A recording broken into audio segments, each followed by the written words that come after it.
பல கிராமங்கள்ல கூரையே இல்ல. அப்பேற்பட்ட நிலைமையில சர்ச்சுகள் இருந்துகிட்டு இருக்கு. இவங்க எங்க குடுக்க போறாங்க? பிறகு எதுக்காக இவங்க பண்றாங்க? உண்மையிலே இவங்களுக்கு இதுல என்னதான் கிடைக்குது? வேற யாருமே சொல்றதில்ல, எங்க சாமிக்கு எங்க கோயிலுக்கு வாங்க, எங்க சாமிய கும்பிடுங்க அப்படின்னு சொல்லிட்டு. இந்த கிறிஸ்தவங்க ஒருத்தங்க மாத்திரம் தான் மாஞ்சு மாஞ்சு ஓடி ஓடி போய் சொல்லிட்டு இருக்காங்க. எல்லா விதமான எதிர்ப்பையும் இது அவமானத்தையும் அடியும் உதையும் தாங்கிட்டு போய் சொல்லிட்டு இருக்காங்க. உண்மையிலே இதுல இவங்களுக்கு என்னதான் கிடைக்குது? யோசிச்சு பார்க்குற சமயத்துல ஒரே ஒரு விஷயம் எனக்கு மனசுல பட்டுச்சு. ஒண்ணுமே இல்லாத விஷயத்தையே நம்ம அடுத்தவங்களுக்கு ரெக்கமெண்ட் பண்றோம். இந்த புதுசா கடை திறந்திருக்கான டெய்லர் ஃபர்ஸ்ட் கிளாஸா தச்சு கொடுக்குறான். ஃபிட்டிங்ஸ் எல்லாம் நல்லா இருக்கு. மற்ற டெய்லரோட 5 ரூபா கம்மியாகவே வாங்குறான். சொன்ன டயத்துக்கு வேற கொடுத்துட்றான். அந்த டெய்லர்கிட்ட போங்கிறோம். அந்த டெய்லர் நமக்கு கமிஷனாக தர்றான். இந்த டூ வீலர் மெக்கானிக் அருமையாக சர்வீஸ் பண்ணுறான்ப்பா. 6 மாதத்துக்கு முன்னாடி சர்வீஸ் பண்ணி சிங்கிள் கிக்லேயே வண்டி ஸ்டார்ட் ஆகி போயிட்டு இருக்கு. மைலேஜ் வேறு நல்லா கொடுக்குது. அந்த மெக்கானிக்கிட்ட போங்கிறோம். இந்த கடையில் அரிசி வாங்க கல்லுகள் இல்லாமல் இருக்குது. இடையும் கூட நல்லா இருக்குது. அடுத்த நாள் கூட தண்ணி ஊற்றாமலே சாதம் பொலவலன்னு கெட்டு போகாமல் இருக்குது. இப்படி ஒன்றுமில்லாத விஷயத்தையே அடுத்தவங்களுக்கு நாம் ரெக்கமெண்ட் பண்ணி சொல்லிக்கிட்டு இருக்கிறோம். கர்த்தராகிய இயேசு கிறிஸ்து கிட்ட இருந்து எண்ணிமாளாத அற்புதங்களையும் அதிசயங்களையும் நன்மைகளையும் சந்தோஷத்தையும் சமாதானத்தையும் பெற்ற இவர்கள் யான் பெற்ற இன்பம் பெருகைய வையகம் அப்படின்னு சொல்லிட்டு வீதி வீதியா தெருவா கிராம கிராமமா ஊர் ஊரா போய் சொல்லிட்டு இருக்கிறாங்க. எல்லா விதமான ஏச்சையும் பேச்சையும் ஏளனத்தையும் அவமானத்தையும் அடியும் உதையும் எதிர்ப்பையும் தாங்கிட்டு போய் சொல்லிக்கிட்டு இருக்கிறாங்க. கேட்டா கேளு, வைத்தறிச்சல் யாருக்கு? ஓம்புல தானே உயிருக்கு துடிச்சுக்கிட்டு இருக்கிறா. ஈஸ்வர அல்லா தேரே நாம் சப்கோ சமத் ஹே பகவான் அப்படின்னு சொல்லிட்டு படிச்சிருக்கிறோம். நதிகள் தான் டிஃபரெண்ட், போய் சேரக்கூடிய இடம் எல்லாம் ஒன்று தானே. ஒருவேளை இது அத்தனை இந்த பகவான் இயேசு கிறிஸ்து கிட்ட தான் போய் சேருதோ? 10 1 11 தானே இயேசுவை ஏத்துக்கிறேன். டாக்டர்களை கண்டு அதிசயிக்கத்தக்க விதத்தில் ஒரு பெரிய மெடிக்கல் மிராக்களை ஆண்டவர் என்னோட சன்னோட வாழ்க்கையில செய்திருக்கிறார். இருந்தாலும் ஸ்ட்ரெயிட் வே என்னால் இயேசுவை ஏத்துக்கிறதுக்கு முடியல. அந்த அளவுக்கு என்னுடைய மனக்கண்கள் குருடாக்கி வைக்கப்பட்டிருந்தன. நாங்க என்ன ஒரு கடவுளையா கும்பிட்டோம்? 33 கோடி தேவர்கள் 10 1 11 கும்பிடப்பட்ட கர்த்தராக இயேசு கிறிஸ்து ஒரே மாசம் 11 இடத்துல இருந்து 9 இடத்துக்கு வந்தார், 7வது இடத்துக்கு வந்தார், 5வது இடத்துக்கு வந்தார், 3வது இடத்துக்கு வந்தார். அப்புறமா பாத்தீங்கன்னா இயேசுவை மாத்திரம் கும்பிட்டுக்கிட்டு இருக்கிறேன். என்னைக்கு நான் இயேசுவை மாத்திரம் கும்பிட ஆரம்பிச்சனோ, மறுபடியும் சொல்றேன், அண்டர்லைன் பண்ணி அழுத்தம் திருத்தமா சொல்றேன், என்னைக்கு நான் இயேசுவை மாத்திரம் கும்பிட ஆரம்பிச்சனோ ஆண்டவர் அற்புதத்தின் மேல அற்புதத்தை செய்ய ஆரம்பிச்சார். ஏன்னா இன்னைக்கு நிறைய பேர் நினைச்சுக்கிட்டு இருக்கிறாங்க இயேசுவும் ஒரு தெய்வம் நினைச்சுக்கிட்டு இருக்கிறாங்க. இயேசுவும் ஒரு தெய்வம் இல்ல, இயேசுவே தெய்வம், இயேசு மாத்திரமே தெய்வம்.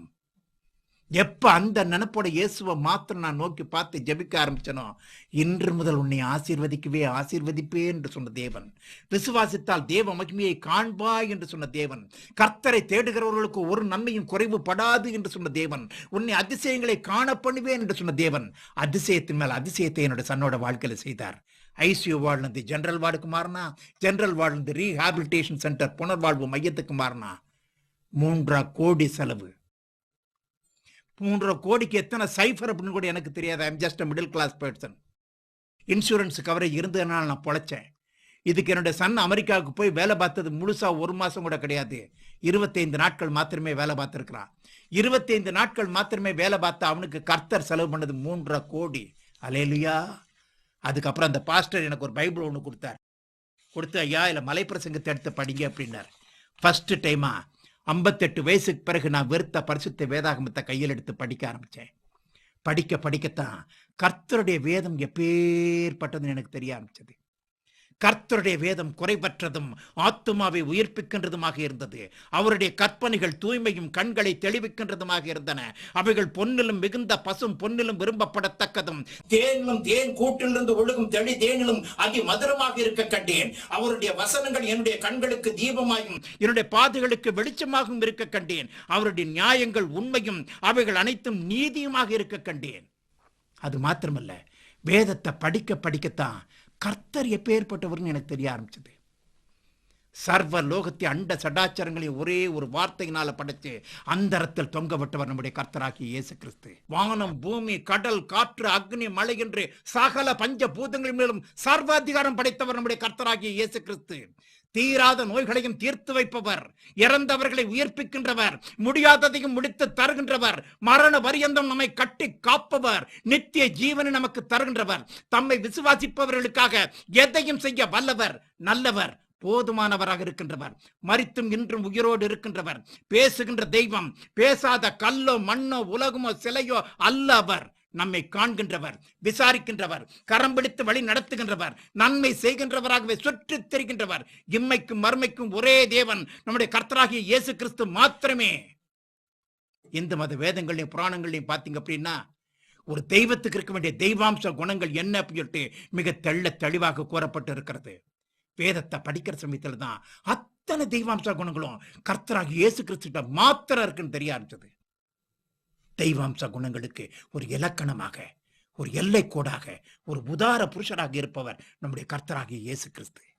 அன்பு, அடக்கம், அமைதி, அடைக்கலம், ஆசீர்வாதம், பண்பு, பாசம், பரிசுத்தம், பாதுகாப்பு, பாவ மன்னிப்பு, பரலோகத்துக்கு வழி, இரக்கம், கருணை, தயவு, கிருபை, ரட்சிப்பு, தியாகம், உண்மை, சத்தியம், தர்மம், நீதி, நேர்மை, நியாயம், நிதானம், பொறுமை, தாழ்மை, வெற்றி, ஜெயம், காரிய சித்தி, வல்லமை, ஞானம், அதிசயம், அற்புதம், அற்புத சுகம், காத்தல், கரம் பிடித்து வழி நடத்துதல், போதனை, அதன்படி நடத்தல், நமக்கு தாயாக, தந்தையாக, குருவாக, நண்பனாக, எல்லாமுமாக இருக்க தகுதியான ஒரே தேவன் கர்த்தராகிய இயேசு கிறிஸ்து மாத்திரமே.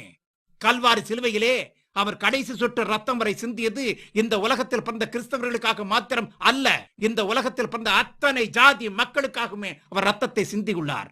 ஜாதி, மத, இனம், மொழி, நிற வேறுபாடுகள் அனைத்தையும் மறந்து அனைவரும் ஆராதிக்கத்தக்க தகுதியுடைய அருகதை உள்ள ஒரே தேவன் கர்த்தராகிய இயேசு கிறிஸ்து மாத்திரமே.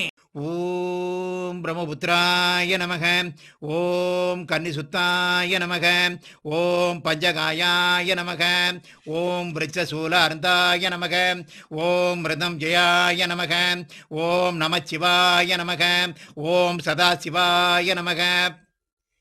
என்னது மறுபடியும் வேதாள முருங்கை மரத்து மேலே ஏறிடுச்சுன்னு பார்த்தீங்களா? கர்த்தருக்கு ஸ்தோத்திரம். இது எல்லாமே நம்ம இந்து கோவில்களில் அந்த விக்கிரகங்களுக்கு அபிஷேகம் பண்ணும்போது, அர்ச்சனை பண்ணும்போது நம்ம கோவில் குருக்கள் சொல்லக்கூடிய மந்திரங்களில் ஒன்று தான். அர்த்தம் தெரிஞ்சு சொல்கிறாங்களா அர்த்தம் தெரியாமல் சொல்கிறாங்களான்னு தெரியல. ஏன்னா இந்த மந்திரங்கள் எல்லாமே கர்த்தராகிய இயேசு கிறிஸ்துவை மாத்திரமே மகிமைப்படுத்துகின்றன. ஓம் பிரம்மபுத்திராய நமக, பிதாவின் குமாரனாகிய கர்த்தராகிய இயேசு கிறிஸ்துவே உமக்கு நமக, உமை நான் நமஸ்கரிக்கிறேன், ஸ்தோத்தரிக்கிறேன் என்ற அர்த்தம். யோவான் 3:16 பார்த்தீங்கன்னா தெரியும். ஓம் கன்னி சுத்தாய நமக, கன்னியின் வயிற்றில் பிறந்தவரே உம்மை நான் ஸ்தோத்தரிக்கிறேன் என்ற அர்த்தம். மத்தேயு 1:23 பார்த்தீங்கன்னா தெரியும். சாம வேதத்தில் ஒரு மந்திரம், அவதாரம் எடுக்க போகின்றவர் ஒரு கன்னியின் வயிற்றில் பசுவன் தொட்டியில் பிறப்பார் என்று கூறப்பட்டிருக்கிறது. அதாவது பிறக்கின்றவர் ஒரு அவதார புருஷர் என சாம வேதம் சாட்சி கூறுகின்றது. கன்னியின் வயிற்றில் எந்த தெய்வமும் பிறக்கல. கன்னியின் வயிற்றில் பிறந்த ஒரே தெய்வம் கர்த்தராகிய இயேசு கிறிஸ்து மாத்திரமே. அல்லேலூயா. ஓம் பஞ்சகாயாய நமக, தன்னுடைய உடம்பில் 5 காயங்களை பெற்றவரே உம்மை நான் ஸ்தோத்தரிக்கிறேன் என்ற அர்த்தம். ஏசாயா 53:5 பார்த்தீங்கன்னா தெரியும். ஓம் விருட்சசூல அருந்தாய நமக, சிலுவை மரத்தில் தொங்கியவரே உம்மை நான் ஸ்தோத்தரிக்கிறேன் என்ற அர்த்தம். 1 பேதுரு 2:24 பார்த்தீங்கன்னா தெரியும். சம்பூர்ண மகாபாரதத்தில் இரத்த பிரதோஷனம் பாவ விநாசம் என்று கூறப்பட்டிருக்கிறது. இரத்த பிரதோஷனம் பாவ விநாசம் என்றால் பாவம் போக்கப்பட ரத்தம் சிந்தப்பட வேண்டும் என்று தெளிவாக கூறப்பட்டிருக்கிறது. ரத்தம் சிந்தனம் அப்படிங்கிறதுக்காக கோழி ரத்தத்தையோ, கிடா ரத்தத்தையோ, எரும ரத்தத்தையோ சிந்தி எடுத்து பிரயோஜனம் இல்லை. பரிசுத்தமான குற்றமே இல்லாத மாசற்ற ரத்தம் சிந்தப்படணும். அப்பேற்பட்ட ரத்தம் இந்த உலகத்துல யார்ட்டையுமே கிடையாது. கர்த்தராகிய இயேசு கிறிஸ்து கிட்ட மாத்திரம்தான் இருந்தது. சாம வேதத்தினுடைய 2ஆம் பகுதியாகிய தாண்டிய மகா பிரமாணத்திலே பார்த்தீர்கள் என்றால், ஜனங்களை ஆளுகின்ற பிரஜாபதி தன்னுடைய ஜனங்களுடைய பாவம் போக்கும்படியாக தன்னுடைய சொந்த சரீரத்தையே பிராயச்சித்த பலியாக ஒப்பு கொடுத்து யஜ்ஞம் செய்வார் என்று கூறப்பட்டிருக்கிறது. பிரஜாபதி என்றால் சிருஷ்டிகர்த்தராகிய தேவன் என்ற அர்த்தம். அதாவது சிருஷ்டிகர்த்தராகிய தேவன் யஜ்ஞமானால் தான், மரித்தால் தான், ரத்தத்தை சிந்தினால் தான் பாவ மன்னிப்பு உண்டு என்று தாண்டிய மகா பிரமாணம் தெளிவாக கூறுகின்றது. எந்த தெய்வமும் மனுஷனுக்காக மரிக்கல. மனுஷனுக்காக மரித்த ஒரே தெய்வம் கர்த்தராகிய இயேசு கிறிஸ்து மாத்திரமே. தெய்வம்னு சொல்லப்படுற மற்றவர்கள் எதுவுமே பாவத்தை மன்னிக்கவும் இல்லை, பாவிகளை மன்னிக்கவும் இல்லை. பாவிகளை அதம் பண்றதுக்கு, சங்காரம் பண்றதுக்கும், அழிக்கிறதுக்கும், கொல்றதுக்கும் தான் அவதாரம் எடுத்ததாக இந்து மத வேதங்கள், புராணங்கள் எல்லாமே சொல்லுது. எத்தனையோ உதாரணங்கள் என்னால் சொல்றதுக்கு முடியும். சூரசம்ஹாரம், பத்மாசுர வர்தம், ஹிரண்யவதம், இப்படி எத்தனையோ சொல்லிட்டே போயிட்டே இருக்கலாம். ஓம் மிருதம் ஜெயாய நமக, மரணத்தை வென்றவரே, பாதாளத்தை வென்றவரே உம்மை நான் ஸ்தோத்தரிக்கிறேன் என்ற அர்த்தம். ஏசாயா 25:8 பார்த்தீங்கன்னா தெரியும். அவதார புருஷர்கள், தெய்வ பிறவிகள், சித்தர்கள் அப்படின்னு சொல்லப்பட்டவங்களுடைய கல்லறையெல்லாம் இன்னைக்கு மூடி புல்லு முளைச்சு போய் கிடக்கு.